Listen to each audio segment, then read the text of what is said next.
ಓಂ ಶಾಂತಿ ವೀಕ್ಷಕರ ಅಭಿಮಾನಿಗಳೇ ಗುರುಮಕ್ಕಳೇ ಮಿತ್ರರೇ ನಿಮ್ಮೆಲ್ಲರೂ ಒಳ್ಳೆಯದಾಗಲಿ. ಹುಣ್ಣಿಮೆಯ ಚಂದ್ರನ ಬೆಳಕಲ್ಲಿ ಈ ರೀತಿ ಸಾಕಷ್ಟು ಮಂದಿ ಹುಣ್ಣಿಮೆ ಚಂದ್ರನನ್ನು ಇಷ್ಟಪಡ್ತಾರೆ.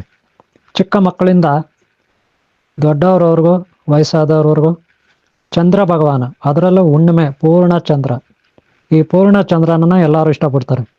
ಆದರೆ ದೆವ್ವಗಳು ದೇವತೆಗಳು ಇದರಲ್ಲಿ ಹುಣ್ಣಿಮೆಯಲ್ಲಿ ಓಡಾಡ್ತವ. ಈ ನಾಯಿಗಳಿಗೆ ಈ ದೇವತೆಗಳು ಕಾಣಿಸ್ತಾರ ಅಥವಾ ದೆವ್ವಗಳು ಕಾಣಿಸ್ತವ? ಹುಣ್ಣಿಮೆ ಇದರಿಂದ ಎಷ್ಟೆಲ್ಲ ಪ್ರಯೋಜನ ಆಗುತ್ತೆ ಪ್ರಕೃತಿನಲ್ಲಿ, ಹಾಗೆ ಎಷ್ಟೆಲ್ಲ ಅವಘಡಗಳಾಗುತ್ತೆ ನೋಡಿದ್ರೆ. ಇದು ಚಿಕ್ಕ ಮಕ್ಕಳಿಂದ ದೇವತೆಗಳವರೆಗೂ ದೆವ್ವಗಳವರೆಗೂ ದೊಡ್ಡವ್ರವರೆಗೂ ಈ ಹುಣ್ಣಿಮೆ ಅನ್ನೋದು ಭಾಳ ಇಂಪಾರ್ಟೆಂಟ್ ಇರುತ್ತೆ. ಅಮಾವಾಸ್ಯೆ ಬಗ್ಗೆ ನಾನು ಈಗಾಗಲೇ ವಿಡಿಯೋ ಮಾಡಿದ್ದೀನಿ, ಅದನ್ನು ನೋಡಿಲ್ಲ ಅಂದರೆ ನೋಡಿ, ಹಿಂದೆ ಅಪ್ಲೋಡ್ ಮಾಡಿದ್ದೀನಿ ಇದೇ ನಿಮ್ಮ ಯೂಟ್ಯೂಬ್ ಚಾನಲಲ್ಲಿ. ಅಮಾವಾಸ್ಯೆಯನ್ನು ಕೆಟ್ಟವರು ಹಾಗೆ ಕೆಟ್ಟ ಶಕ್ತಿಗಳು ಇಷ್ಟಪಡ್ತವೆ, ಕತ್ತಲನ್ನು. ಆದರೆ ಹುಣ್ಣಿಮೆ ಹಾಗಲ್ಲ. ಹುಣ್ಣಿಮೆಯನ್ನು ಬೆಳಕು, ತುಂಬ ಬೆಳಕು, ಚಿಕ್ಕ ಮಕ್ಕಳು ಕೂಡ ಇಷ್ಟಪಡ್ತಾರೆ. ಅದರ ಅಮಾವಾಸ್ಯೆಯಲ್ಲಿ ಎಲ್ಲರೂ ಭಯ ಪಡ್ತಾರೆ, ಸಾಕಷ್ಟು ಮಂದಿ ಭಯ ಪಡ್ತಾರೆ. ಒಳ್ಳೆಯವರು, ಸಾತ್ವಿಕ ಉಳ್ಳವರು. ಅದೇ ತಮೋ ಪ್ರವೃತ್ತಿ ಇರುವ ಕೆಲವರು ವಿಕೃತರು ಆ ಅಮಾವಾಸ್ಯೆಯನ್ನು ಇಷ್ಟಪಡ್ತಾರೆ.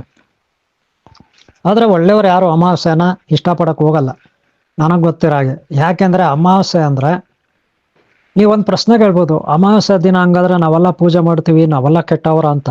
ಖಂಡಿತ ಆ ರೀತಿ ಹೇಳ್ತಾ ಇಲ್ಲ. ಅಮಾವಾಸ್ಯೆ ದಿನ ನೀವೆಲ್ಲ ಪೂಜೆ ಮಾಡೋದು ಯಾಕೆ ಅಂದರೆ ದೇವತೆಗಳಿಗೆ ಆ ದಿನ ಶಕ್ತಿ ಕಡಿಮೆ ಆಗುತ್ತೆ. ಶಕ್ತಿ ಕಡಿಮೆ ಆಗಬಾರ್ದು ಅಂತ ಅಮಾವಾಸ್ಯೆ ದಿನ ಕೆಲವರು ಪೂಜೆ ಮಾಡ್ತಾರೆ. ಹಂಗಂತ ದೇವಸ್ಥಾನಗಳು ಅಲ್ಲೆಲ್ಲ ಕೆಲವು ತೆಗಿತವೆ, ಕೆಲವು ತೆಗಿಯಲ್ಲ ಬಿಡಿ. ಮಠಗಳು ಅಷ್ಟೇ, ಕೆಲವು ತೆಗಿತವೆ, ಕೆಲವು ತೆಗಿಯಲ್ಲ. ಯಾಕೆ ಆ ರೀತಿ ಆ ದಿನ ಭಜನೆ ಮಾಡ್ತಾರೆ, ಅಮಾವಾಸ್ಯೆ ದಿನ ಪೂಜೆ ಮಾಡ್ತಾರೆ ಅಂದರೆ ದೇವತೆಗಳಿಗೆ ಶಕ್ತಿ ಕೊಡಲಿಕ್ಕೆ ಒಳ್ಳೆಯವರು ಮಾಡ್ತಾರೆ. ಆದರೆ ಕೆಟ್ಟವರು ದೇವತೆಗಳ ಶಕ್ತಿಯನ್ನು ಕಿತ್ಕೊಳ್ಳಿಕ್ಕೆ, ದೇವತೆಗಳನ್ನು ಕಟ್ಟೆ ಹಾಕಲಿಕ್ಕೆ, ದೇವತೆಗಳನ್ನು ದಿಗ್ಬಂಧನ ಮಾಡಲಿಕ್ಕೆ ಕೆಲವು ಕೆಟ್ಟವರು ದುಷ್ಟ ಮಾಂತ್ರಿಕರು ಅಂತಾರೆ. ಅಂಥವರು ಅಮಾವಾಸ್ಯೆ ದಿನ ಕಾರ್ಗತ್ತಲಲ್ಲಿ ಗ್ರಹಣ ಕಾಲಗಳಲ್ಲಿ ಕೆಲವು ಟೈಮಲ್ಲಿ ಪ್ರಯತ್ನ ಪಡ್ತಾರೆ. ಆದರೆ ಒಳ್ಳೆಯವ್ರು ಹಂಗಲ್ಲ. ಅಮಾವಾಸ್ಯೆ ಹುಣ್ಣಿಮೆ ಇವೆರಡೂ ಭಾಳ ಮುಖ್ಯ. ಗ್ರಹಣ ಕೂಡ ಸಿದ್ಧಿಗಳು ಮಾಡ್ಕೊಳ್ಳಿಕ್ಕೆ. ಸಿದ್ಧಿಗಳು ಮಾಡ್ಕೊಳ್ಳೋದಂದ್ರೆ ದೇವತೆಗಳು ಅಮಾವಾಸ್ಯೆ ದಿನ ವೀಕ್ನೆಸ್ ಆಗ್ತಾರೆ, ಆದರೆ ಹುಣ್ಣಿಮೆ ದಿನ ಫುಲ್ ಪವರ್ಫುಲ್ ಆಗಿರ್ತಾರೆ. ಹುಣ್ಣಿಮೆ ದಿನ ದುಷ್ಟಶಕ್ತಿಗಳಿಗೆ ಶಕ್ತಿ ಇರೋದಿಲ್ಲ. ಹುಣ್ಣಿಮೆ ದಿನ ದುಷ್ಟಶಕ್ತಿಗಳಿಗೆ ಶಕ್ತಿ ಇರೋದಿಲ್ಲ. ದುಷ್ಟಶಕ್ತಿಗಳಿಗೆ ಏನಿದ್ರು ಅಮಾವಾಸ್ಯೆ ದಿನ ಹೆಚ್ಚಾಗಿ ಶಕ್ತಿ ಇರುತ್ತೆ. ಹಾಗೆ ಗ್ರಹಣ ಕಾಲಗಳಲ್ಲಿ ದುಷ್ಟಶಕ್ತಿಗಳಿಗೆ ಶಕ್ತಿ ಇರುತ್ತೆ, ಆದರೆ ಗ್ರಹಣ ಕಾಲಗಳಲ್ಲಿ ದೇವತೆಗಳಿಗೆ ಶಕ್ತಿ ಇರೋದಿಲ್ಲ. ಈ ಕಾರಣಕ್ಕಾಗಿ ಮಾಂತ್ರಿಕರು ಈ ವೀಕ್ನೆಸ್ ನೋಡ್ಕೊಬಿಟ್ಟು, ಈ ಲಾಜಿಕ್ ನೋಡ್ಕೊಬಿಟ್ಟು ಗ್ರಹಣ ಟೈಮು ಅಮಾವಾಸ್ಯೆ ದಿನ ದೇವತೆಗಳನ್ನು ಕಟ್ಟಿ ಹಾಕ್ತಾರೆ, ದಿಗ್ಬಂಧನ ಮಾಡ್ತಾರೆ. ಆಗ ದೇವತೆಗಳಿಗೆ ಶಕ್ತಿ ಇರೋದಿಲ್ಲ. ಅದರಲ್ಲೂ ಈ ನಾಗದೇವತೆಗಳಿಗೆ ಅಮಾವಾಸ್ಯೆ ದಿನ ಗ್ರಹಣ ಕಾಲಗಳಲ್ಲಿ ಶಕ್ತಿನೇ ಇರೋದಿಲ್ಲ, ಕಣ್ಣು ಕಾಣೋದಿಲ್ಲ, ಆ ರೀತಿ ಆಗ್ಬಿಡ್ತದೆ. ಆದರೆ ಹುಣ್ಣಿಮೆ ದಿನ ಫುಲ್ ಪವರ್ಫುಲ್ ಆಗಿರ್ತಾರೆ ದೇವತೆಗಳು, ನಾಗದೇವತೆಗಳು, ಹಾಗೆ ದೇವತಾ ಶಕ್ತಿಗಳು. ಗೊತ್ತಾಯ್ತಲ್ಲ? ಹಾಗೆ ನಾವು ಯಾವಾಗಲೂ ಹುಣ್ಣಿಮೆಯನ್ನು ಇಷ್ಟಪಡ್ತೀವಿ, ಚಿಕ್ಕ ಮಕ್ಕಳಿಂದ ದೊಡ್ಡವ್ರಿಗೂ. ಇನ್ನು ಹುಣ್ಣಿಮೆ ನಮ್ಮ ಮನಸ್ಸಿನ ಮೇಲೆ ತುಂಬ ಪರಿಣಾಮ ಬೀರುತ್ತೆ. ಅಂದರೆ ಪ್ರಶಾಂತತೆಯನ್ನು ಒದಗಿಸ್ಕೊಡುತ್ತೆ ಹುಣ್ಣಿಮೆ ದಿನ. ಆದರೆ ಎಮೋಷ್ನಲ್ ಆಗುತ್ತೆ. ಯಾರಲ್ಲಿ ಹೆಚ್ಚಿನ ಎಮೋಷ್ನಲ್ ಇರುತ್ತೆ ಅವ್ರಿಗೆ ಇನ್ನೂ ಹೆಚ್ಚು ಎಮೋಷ್ನಲ್ ಆಗುತ್ತೆ. ಅದನ್ನು ನಾವು ಕಂಟ್ರೋಲಲ್ಲಿ ಇಟ್ಕೋಬೇಕು. ಹಾಗೆ ಗ್ರಹಣ ಕಾಲದಲ್ಲಿ ನಮ್ಮ ಶಕ್ತಿ ಕುಂತುತ್ತೆ. ಕಾರಣ ಏನಂದರೆ ನಮ್ಮಲ್ಲಿರುವ ದೈವತ್ವ ಕುಂತುತ್ತೆ. ಹಾಗೆ ಅಮಾವಾಸ್ಯೆಯಲ್ಲಿ ನಮ್ಮ ಶಕ್ತಿ ಕುಂತುತ್ತೆ. ಅದಕ್ಕೆ ನಾವು ಭಯ ಬೀಳ್ತೀವಿ, ಏನನ್ನು ನೋಡಿದ್ರೂ ಭಯ ಬೀಳ್ತೀವಿ. ಚಿಕ್ಕ ಮಕ್ಕಳು ಹೊರಗಡೆನೇ ಹೋಗಲ್ಲ, ಕತ್ತಲು ಅಂದರೆ ಕತ್ತಲು, ಎಲ್ಲಂದರೆ ಅಲ್ಲಿ ಅಮಾವಾಸ್ಯೆ ದಿನ.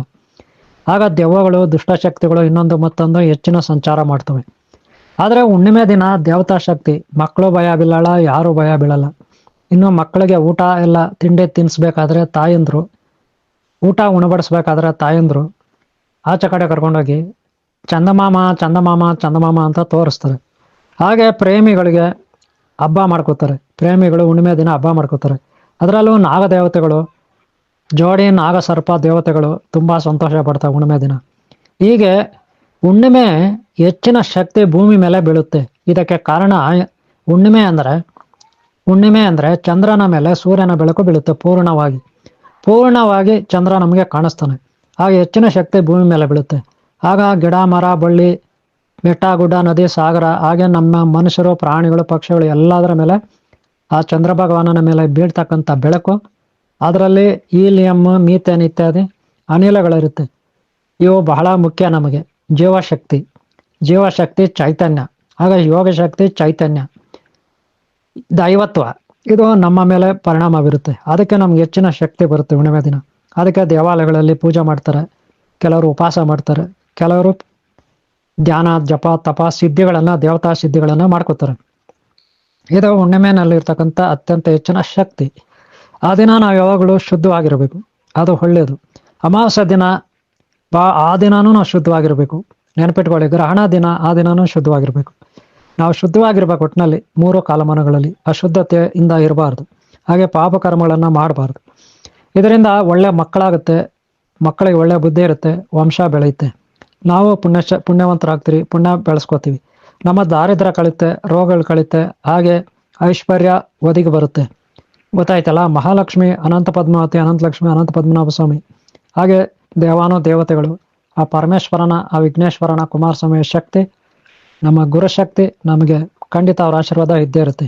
ಇದು ಹುಣ್ಣಿಮೆಯಿಂದ ಅಷ್ಟೇ ಅಲ್ಲ, ಭೂಮಿ ಮೇಲೆ ಹೆಚ್ಚಿನ ಶಕ್ತಿ ಇರೋದ್ರಿಂದ ಸಮುದ್ರದ ಅಲೆಗಳು ಹೆಚ್ಚಾಗಿ ಅವು ಹೊರಗಡೆ ಬರ್ತಾ ಇರ್ತವೆ. ಸಮುದ್ರದ ಅಲೆಗಳು ಹೆಚ್ಚಾಗಿರ್ತವೆ, ತುಂಬ ಹೈಟ್ ಆಗಿರ್ತವೆ, ತುಂಬ ಎತ್ತರವಾಗಿ ಸಮುದ್ರದ ಅಲೆಗಳಿರುತ್ತೆ. ಆ ಸಮಯದಲ್ಲಿ ಯಾಕೆ ಅಲೆಗಳಿರುತ್ತಂದ್ರೆ ಚಂದ್ರ ಭಗವಾನನ ಹೆಚ್ಚಿನ ಶಕ್ತಿ ಭೂಮಿ ಮೇಲೆ ಬೀಳ್ತಾ ಇರುತ್ತೆ. ಆಗ ಏರಿಳಿತ ಆಗುತ್ತೆ ಅಲೆಗಳಲ್ಲಿ. ಗೊತ್ತಾಯ್ತಲ್ಲ.